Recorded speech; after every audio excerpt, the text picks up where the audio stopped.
En esta segunda parte del programa le damos la bienvenida a Eduardo Escobar, director ejecutivo de Acción Ciudadana, para seguir conversando un poco el tema que traíamos en la primera parte, pero también vincularlo a situaciones de la coyuntura política y decisiones que se pueden estar tomando, a nivel parlamentario. Buenas noches, Eduardo, bienvenido, qué gusto saludarte. Buenas noches, Carlos. Gracias por la invitación, siempre un gusto. Gracias por estar con nosotros, Eduardo. Bueno, ya vamos a hablar un poco del tema que es uno de los temas claves, pero algo que no hay que pasar por alto en función de la coyuntura política es las decisiones que puede estar tomando la Asamblea Legislativa. Según lo están haciendo a través de las cuentas de redes sociales de diferentes medios, están mencionando que la Comisión Política de la Asamblea Legislativa, con votos de Nuevas Ideas, de Gana, del PDC y el PCN, decide que Óscar López Jerez sea reelecto como magistrado de la Corte Suprema de Justicia para 9 años y también que él sea la persona que ostente la presidencia de esa institución durante los próximos 3 años. Eso según un tuit que ha publicado el sitio de la prensa gráfica especializada en el campo político. Hay un asunto con esto que lo que estamos conociendo, Eduardo. La pregunta es, bueno, ¿qué implicaciones tiene estas decisiones? Te lo pregunto por esta razón.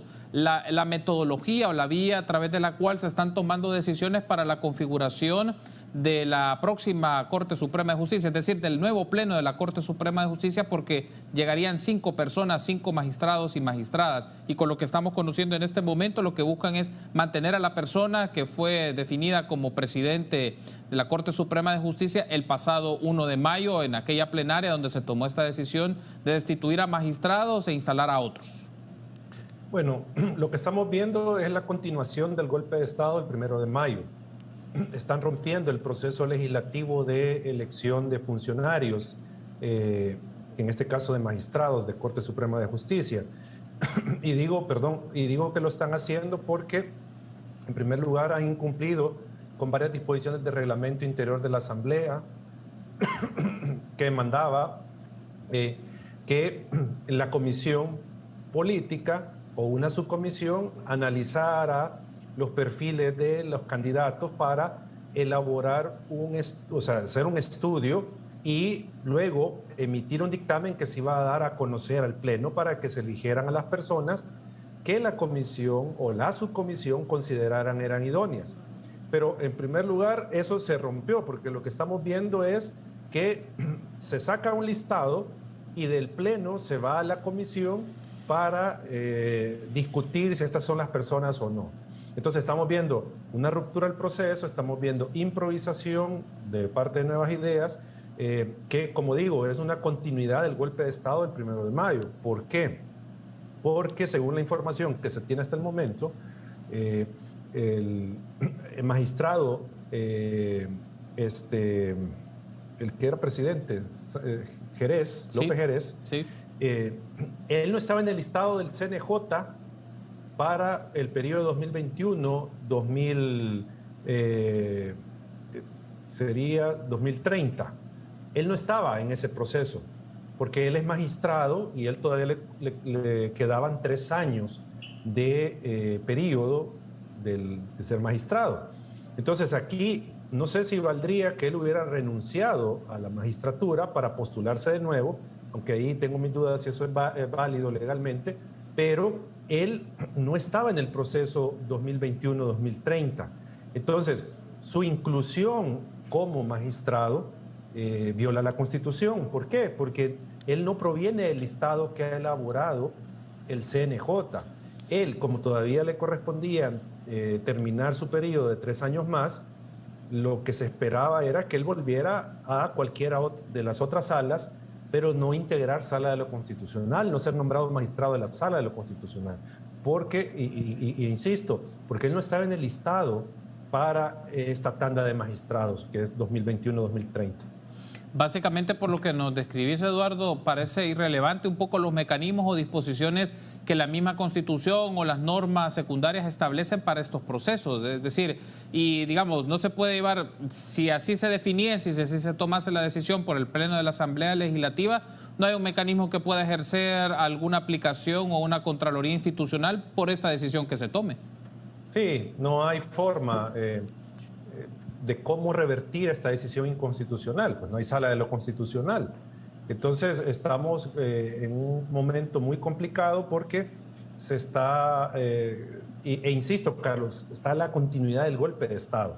O sea, el golpe de Estado nunca cesó, ahí está. Y esta es la muestra clara de que el golpe continúa, porque ¿qué podríamos esperar, sinceramente, de esta legislatura luego de haber destituido a los magistrados, de haber depuesto a los magistrados? No podíamos esperar un procedimiento diferente, apegado a la Constitución y al reglamento de la Asamblea, sino que simplemente estamos viendo otro golpe más que le dan a la Constitución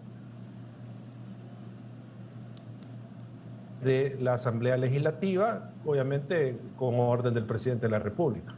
Eduardo, por la información que se conocía y que estaban dando a conocer periodistas que están llevándole cobertura a esta decisión en la Asamblea Legislativa, ¿habían coincidencias por lo menos entre los partidos Nuevas Ideas, Gana, PCN y PDC en función de 5 nombres, digamos? Porque la metodología es mencionar nombres por grupos parlamentarios y los distintos grupos parlamentarios mencionaron algunos nombres. Nuevas Ideas hizo lo propio, también lo hizo el PCN, el PDC y el partido Gana, pero en las coincidencias de esos partidos surgían 5 nombres, por lo menos en común.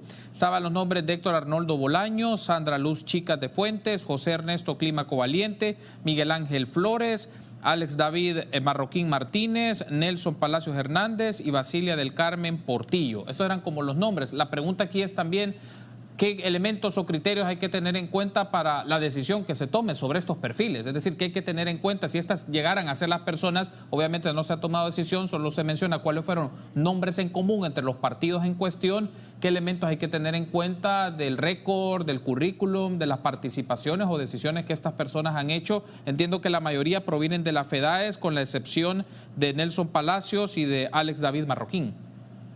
Carlos, yo creo que tú has puesto precisamente la pregunta, que la respuesta nos va a indicar que se ha repetido el proceso de elección que tanto se cuestionó de las otras legislaturas.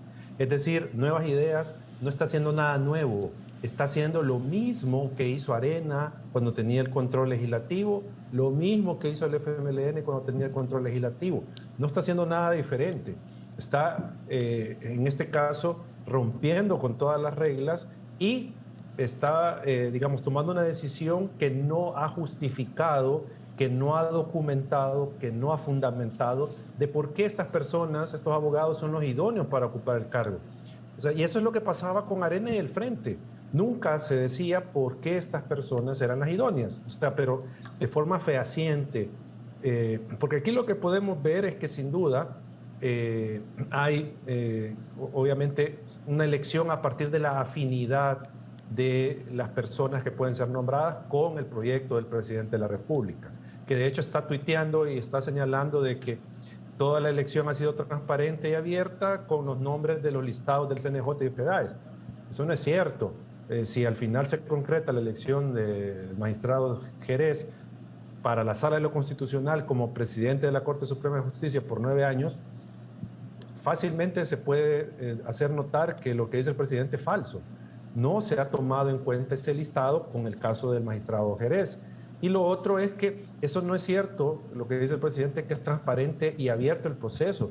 Eso no es así. ¿Cuáles son los criterios, como tú lo planteabas, para decir que los electos son los mejores, son los idóneos? ¿Por qué los otros no? ¿Cuáles fueron los criterios de descarte? ¿A dónde está el mecanismo que utilizaron para ponderar y evaluar a los candidatos? O sea, eso no se conoce.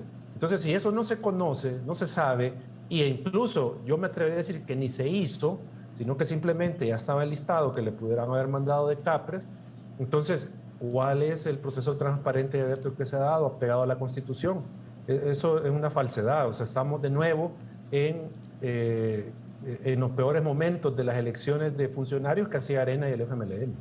Tengo que hacer la pausa, Eduardo, pero al regresar creo que vale la pena seguir ampliando sobre esto y dar paso a preguntas o comentarios que pueden existir de la audiencia del tema que hemos estado abordando. Pero esto también que es importante tener en cuenta porque se están valorando algunas perspectivas o tomando decisiones en la Asamblea Legislativa y también, como mencionaba Eduardo, hay reacción del presidente de la República a través de su cuenta oficial de Twitter. Usted puede participar en este espacio a través de las plataformas digitales, preguntas o comentarios, pues lo puede hacer a través de nuestras redes sociales. Ya volvemos. De sirena. Muy bien, seguimos platicando entonces con Eduardo Escobar, director ejecutivo de Acción Ciudadana. Quiero pedir a producción si nos puede poner en pantalla los tweets que hacía mención Eduardo hace unos minutos, que ha publicado el presidente de la República, que tienen que ver con este proceso de elección. Si podemos regresar, porque es un hilo, podemos buscar, si podemos ir al primero de este proceso. Ok, vamos a ver, ya lo vamos a poner en pantalla, pero es interesante tener en cuenta cómo la reacción que el presidente tiene sobre esto y la mención que él hace del procedimiento que se está llevando a cabo. Aquí hay un aspecto que hay que tener o poner en contraste, Eduardo, específicamente. ¿Cómo contrastamos esta información de esto que dice el presidente, o sea, estas declaraciones que está brindando el presidente, con los mecanismos que establecen las disposiciones constitucionales de cómo se debe realizar un proceso de elección de magistrados y magistradas? Bueno, no solo con la Constitución, Carlos, recordemos hay jurisprudencia, este reglamento de la Asamblea Legislativa, o sea, hay todo un cuerpo legal, un cuerpo jurídico que define y da forma al proceso de elección.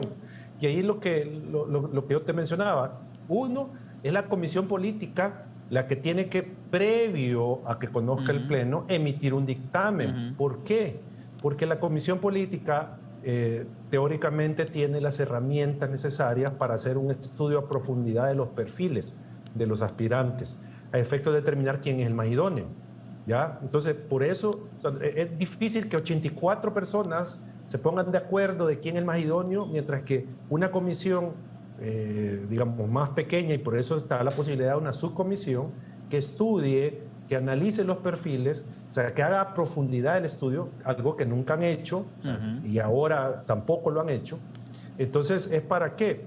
Para, digamos, tener una mejor visualización del universo de los candidatos, o sea, cuál de todos ellos es el mejor. Entonces, ahí lo están rompiendo de nuevo. Entonces, ahí es cuando uno puede decir, ¿por qué dice el presidente que el proceso ha respetado, el que está llevando a cabo ha respetado la Constitución y todo? Están rompiendo ese tema del proceso de formación de ley. Eso lo están rompiendo.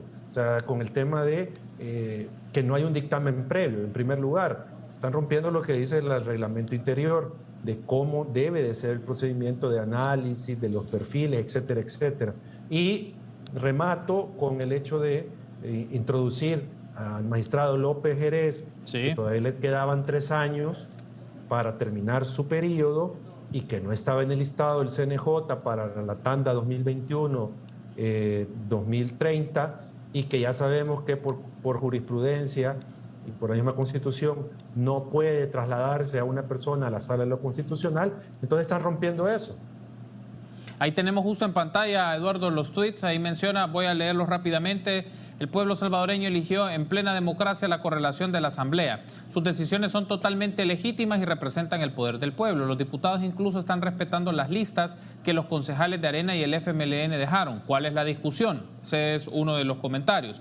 Luego sigue, se respeta a cabalidad lo establecido en la Constitución, se hace un proceso totalmente transparente y abierto, los nombres son de las listas del CNJ y la FEDAES, se le permite al pleno completo de la Asamblea decidir, la votación será nominal y pública, que es lo que reclaman.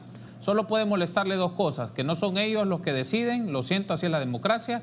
2, que no hay maletines negros, lo siento, así es la honradez. Un nuevo El Salvador se construye poco a poco frente a nuestros ojos. Bueno, este es un poco el tema de la declaración que ha brindado el presidente, pero el tema es las implicaciones de una configuración o conformación, digamos, de entrada por la decisión de quién va a presidir la Corte Suprema de Justicia, Eduardo, y luego los otros 4 perfiles. O sea, ¿qué significados e implicaciones tiene en la nueva correlación que va a tener en las próximas semanas o en los próximos meses la Corte Plena, la nueva configuración de la Corte Plena de la Corte Suprema?